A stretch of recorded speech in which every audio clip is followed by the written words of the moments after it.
Hello guys, good afternoon. Ayan, andito po ako ngayon sa aking mga saging. Ayan oh, mga ano na, malulusog na puyabuyag, no? At hindi ko pa kasi makuhanan ng puso. Ayan, ang hahaba na ng mga tangkay ng puso. Gawa ng hindi po, hindi ko po siya maabot. No?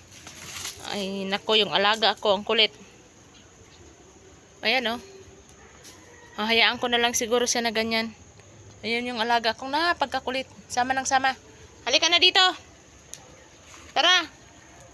Dito tayo sa kabila. Bilisan mo.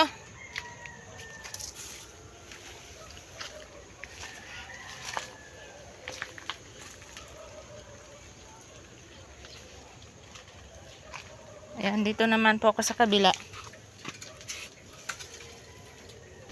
Tapos, kukuha na rin ako ng mga ano dito. Kahoy na panggatong. Kasi napagkamahal po ng kalan ngayon. Kung lagi po akong nakasalang sa kalan. No?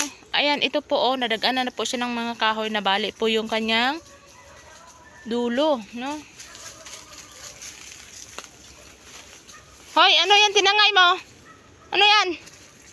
Ano naman kayang tinangay nitong lukong ito? Ano yan?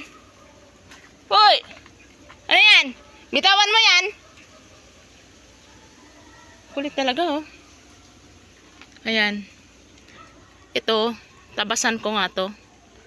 Kasi masyado na siyang maraming dahon. Ayan. Okay mga guys, hanggang dito lang po muna ang aking video. Ako muna ay maglilinis ng aking ayan o, yung aking saging. Linisan ko na muna. Tapos ayan, may mga kahoy dyan. Kukunin ko yan ngayon. Ipanggatong ko. Ayan, God bless po sa inyong lahat. Thank you so much.